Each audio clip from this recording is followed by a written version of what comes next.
A valuable lesson that my mom has leaves with me. Damn, I gotta think about that. You know what? The most valuable lesson she's taught me is faith. When I was younger, I had no idea what faith was. And she would always say to me, you just gotta have faith. You just have to have faith. It would happen. You have to have faith. And I would say, well, what is faith? Ian Van Zant's first book explained to me what it was. When you, and I'm paraphrasing, but it's like when you are at the edge of all the light that you know, and you're about to step off into darkness, faith is knowing one or two things would happen. That there will be something solid for you to stand on, or you'll be taught how to fly. Hi, I'm Dominga Martin. I am a director and writer, and you're watching In This Room on MadameNoire.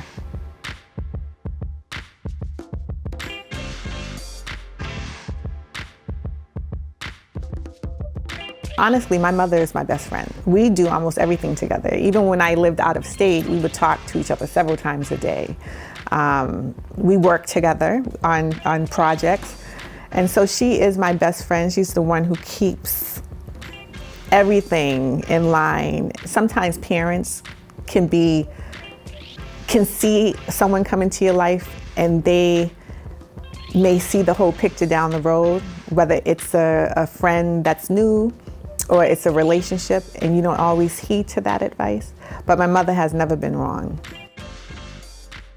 I always say when you have 500 cousins, you don't really need friends. So I have a huge family on both sides.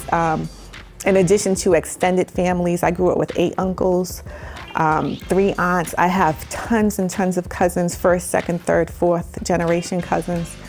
And it's to the point where I could be at home in Boston, and no matter where I'm at in the city, I'm bumping into a family member, or someone's tapping me on the shoulder like, I know you don't remember me, but I'm your cousin, you know? So the benefits of having a close-knit family and a family that's intact is you're never alone. You always have someone to turn to. And my family is very close. You know, they've gotten closer over the years. You know, we had a tragedy in our family which kind of broke us apart.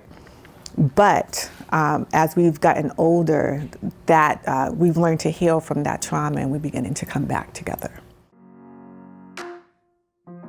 It was a lot. Well, I counted my dad's side too. But my mother grew up with 3 sisters and 5 brothers, right? One of my aunts, actually, who I'm named after, was murdered when I was in the 7th grade. And that's been really tough for the family dynamic. Family customs and traditions. You know, we kind of lost that when my aunt was murdered. But one of the things that we did do when my grandmother was around is every Sunday she would have Sunday dinner. So you knew that every Sunday you would go to my grandmother's house, and she had a big dinner for everybody.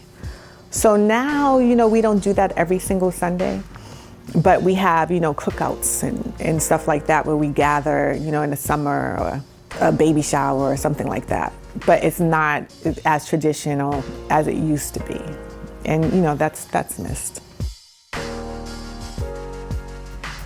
Quality time and family bonding is so important to the family members because you have to know what people are going through. I think that if you don't spend quality time with each other, you don't get to know the little kinks in people. You know, when you spend time with each other, you can tell when something's wrong with a brother, with a sister, with anybody, with your parents, you know. And so if you don't spend that time, then you don't know. And things can kind of slip through. And then you're like, wait, why did that happen? What makes my family unique is that we're all different. We are so all different. I remember, you know, you've got every element in my family, okay? So you've got the comedian, you've got the gangsters, you've got the wild bunch, you've got the pastors, the ministers. You've just got every single element and aspect of the whole family.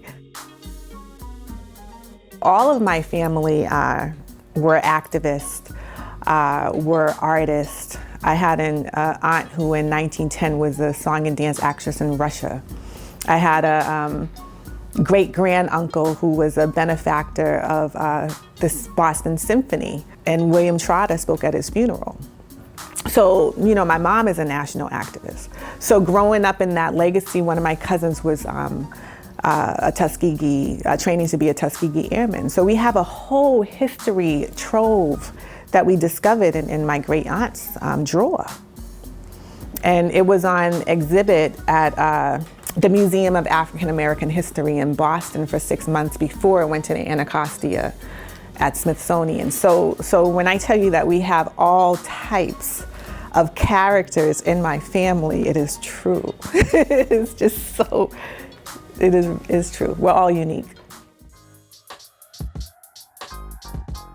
My family, the most important things they give me is home, is trust, knowing, is love. You know, when you're loved, that's all you need, really. Love will help you to achieve your goals, right? So my family just covers me in the good things and the hard love to lift me up when I'm not feeling like, oh my God, you know, things aren't working as I thought. I think that I've always known that my mother was my best friend. We're doing a mother-daughter panel at the end of this month. And she put in the bio that she has her 2 sons. One of my brothers is a DJ, another one is in Thailand. He's a Muay Thai fighter, and a dog, Bear, and my hero daughter. And I was like, you don't have to say I'm a hero. so she says that, but my mother would be the family member that impacted me the most, because growing up, what she taught me is that you can have an idea in your head and it could come true into fruition. So for example, when I was in high school, I came home one day and she drew a butterfly with blue ink, scribble on a piece of paper. And she said, you know what this is? And I was like, no, it looks like a butterfly. And she said, oh, it's WINGS. And so what WINGS stood for was the Women's Institute for New Growth and Support. And it became a home for women who were recently incarcerated for murdering their batterers, some of them, and they were the first residents of the house. And she helped them to get their children back, and later the home was named after her. So every day my mother shows me and impacts my life that whatever you think it is, right? Which is why I'm very careful about my thoughts. But I also know that when you put action towards your dream or your goal, then you can make that happen. And not just for yourself, but for other people around you, for the world.